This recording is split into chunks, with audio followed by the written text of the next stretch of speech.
Hey everybody, Andy Cole here, and it's been a while since I've done any kind of video, but I figured I've been going on my outside project for a while now, and I figured I'd give a little tour of some of the things I've got growing on, I guess you should say, outside in the yard.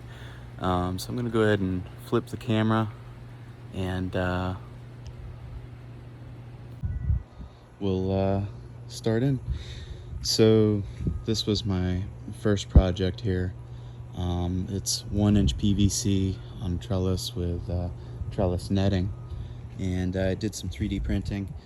I printed some little couplers that basically fit inside each of these, holes as needed, and so they just kind of sit in there. Pipe goes in snugly and up, and just kind of build it and support it. I've had to replace them one time so far. We had a really nasty windstorm not too long ago, and it just didn't hold. But it has lasted through 60-mile-an-hour winds. So if you get anything in excess of that, then yeah, these aren't where they need to be yet. But I took some precautions this time, and kind of did some stuff to support it if anything goes awry, and I even started a second one over here. I haven't got the trellis net for it yet. I'm gonna order one probably today, but anyways, let's go ahead and talk about the plants. So here I'm doing some, I guess they're called golden grillers. It's a type of zucchini. It's yellow. And over here I've got your basic green one. It's still adapting. I bought some of these from Burpee. Some of my starters for some reason didn't make it, so I had to improvise and run to Lowe's and grab a couple plants. But as you can see, they've adapted and picked up nicely to these containers. Now I've heard a lot of iffy things about these containers, that the hot water's not good and it can stress the plants, and whereas I do see that, it's not happening as badly as I thought it would, and we've had a couple 100-degree days already, and the plants are powerhousing through it. So that's pretty awesome. You do need to make sure the water stays fresh. I tried seeing how long I could make the water last in one of these reservoirs, and 1 year, well, no, it hasn't been 1 year yet, but after about, I'd say 8 months, the water really starts to deteriorate, and you can see that in the plants. So what I started doing was going down here, and I would drill 1-inch holes, and I put plugs down there. And so all I need to do is take my heat gun, heat up the hot glue, and then pull the plug, and then do the draining, and then refill it, and that's done. It's not too bad of a job. To keep them a little cooler, I also started wrapping some of them in white duct tape. It actually has dropped the temperature some, maybe a 5 to 10 degree difference in the water, which is pretty significant once you get up near 100 degrees. So I might be doing that to all of these over time. This is one that I ran the water as long as I absolutely could. I actually just redid it, drilled the hole for the plug, and got it refreshed and everything. And now he's recovering. I mean, definitely recovering. And this is a type of long zucchini. It's like a zucchini, and the longer you let it sit, it turns into a winter squash. So you can eat it as both, and it's pretty good to eat. I like tomatoes, so I do have a lot of tomatoes out here. Brazilian starfish peppers, tomatoes on the vine. As you can see, they're doing well. There's a little bit of stress here. The leaves are turning brown in some areas, but overall the plant's been doing well. The new growth at the top is nice and healthy, so I think it's just a little bit of stress. And I know that some tomato plants just do kind of die off as they grow taller and taller. The tomatoes from the plant have been really good, really delicious. This is a Rutgers, so they're great for saucing or slicing. So it's almost like a sweet paste tomato. So it's been really good. I skipped this little guy, but this is a Thai basil. It was a volunteer from last year. I actually found it in the yard. I picked it and cleaned off the roots, and I stuck it down in here, and he's like, oh, thank you. He's loving it. So it's one of my best plants out here, and it's great for making pestos. I do keep trying to pinch the flower heads and buds off of here, but overall it's awesome. Great plant. Here we have a yard-long bean. In this case, it's called a Chinese noodle bean, and it looks like this one took a little bit of stress from the heat. Perhaps it's nutrients. I'm not quite sure, but I'm willing to bet it's the heat stress. But it's giving me one last push of quite a few beans, and this is just one plant basically. This plant over here, he's still growing. I don't even think there's a single bean on that one yet. So yeah, they're heavy producers. They will give and give and give. Amazing. And over here I have some Oswald eggplants and patio baby eggplants. Let me tell you, it has been incredible. I mean, I get eggplants and eggplants every day. I eat them on sandwiches. I eat them as like little mini eggplant fries with, like, you know, marinara sauce, and it's been really good. So highly recommend the patio baby eggplant if you just want something that just keeps giving and giving and giving. The Oswald eggplants are mature now, and they're starting to put out their first flowers. So we're going to be seeing some giant eggplants soon, and it's a good thing I'm a fan of eggplant parmesan. So over here I've got some Egyptian spinach. I think it's got some kind of a bacterial infection. I'm not for sure. I've been clipping off the leaves, and it's just kind of coming back with this weird black texture. So I'm not quite sure what's going on with that, but it's one of my favorite spinaches, and I highly recommend it. Just drop a couple in your yard. It loves the heat, loves the humidity. It's a great Florida crop to have. As you can see here, I've got a cherry tomato variety, and everything's starting to ripen. Looking really awesome. Not quite sure what this guy is. As you can see, the leaves are dying back here, but the new growth up at the top is actually doing pretty well. So gonna be watching that one. As you know, Florida continues to get hotter and more humid as we enter the rainy season. Tomatoes become really hard to grow outside, so I do have that indoor enclosure. If you've seen any of my previous videos, that's going to be my primary source of growing tomatoes. Right now I've been focusing on outside, so I'm going to be diverting my attention back indoors here soon.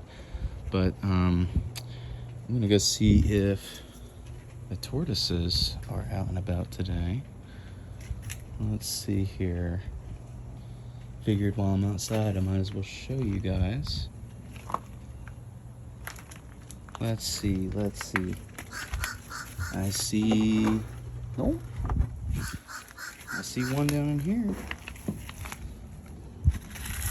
It's one of my redfoot tortoises. His name is Henry, and he's just chilling right now, getting some shade under this red banana tree, and they're happy as can be outside. They love it down here. But I have two redfoots. Oh, there he is, poking his head out. Say hi. Hello.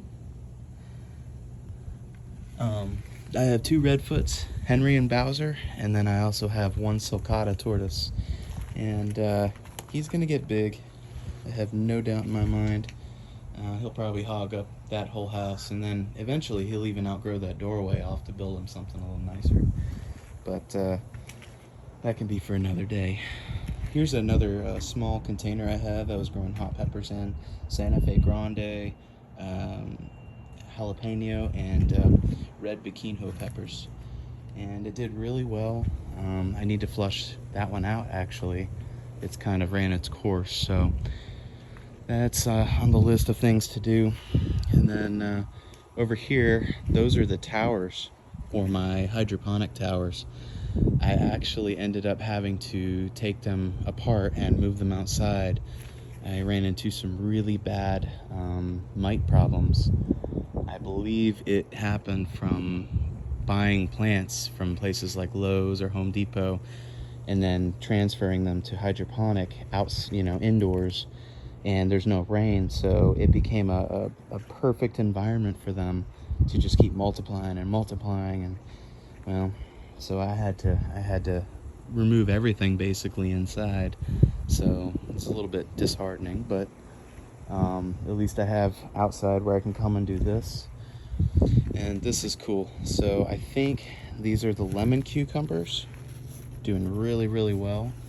And then this guy, I mean, they have gone insane. Look at all these flowers. There are some little cucumbers in here, and they're the dragon egg cucumbers. I'm not sure if you've looked on Baker's Creek, but let me see if I can find one. They grow these like little cucumbers, and they stay white and round, and they look like little dragon's eggs. They're the coolest thing. There's one. Here's a little one right there. Let's see if I can focus on it. There you go. So that's gonna, once it gets pollinated, which it might have already, it's just gonna swell up and up and up, and it's going to make like kind of a fist-sized cucumber. It's gonna be shaped like a dragon egg. So that's gonna be really cool. This is one reason I need to get the trellis net. This guy is just going insane, and once I get that net, it can grow up and over, and then if it starts producing cucumbers above, the fruits will hang down, so it'll be kind of a cool low-hanging fruit kind of scenario, which is ideal. So over here I have some freshly transplanted items. So I've got a cilantro down here that's looking a little grim, but this happens to all of the plants whenever I do this. They have to adapt and everything.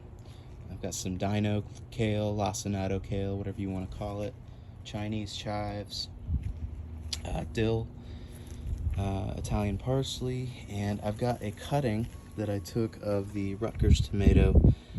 Since I like them so much, I figured I'd give it another try over here in a fresh container. And over here I've got the sweet heat peppers. Those things are awesome. They are great for stuffing, great for making salsas, I mean, you name it. Very sweet. And then some okra. And I like the okra because you don't have to eat it right there. You can take a baggie and just put it in the baggie and just freeze them. And then anytime you want okra down the road, you just pull them out, take out what you want, steam them or cook them or fry them, whatever, and you're good to go. I do still do a little bit of dirt gardening. This right here is my asparagus bed. This is the first year, so I'm letting them grow, and then I'm going to let them reseed, and hopefully that will start producing next year.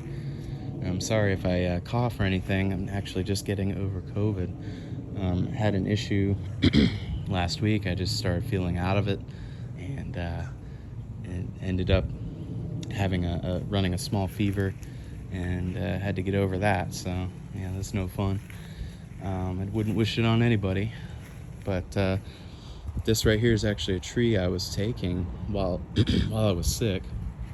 It's known as an acerola cherry, aka Barbados cherry.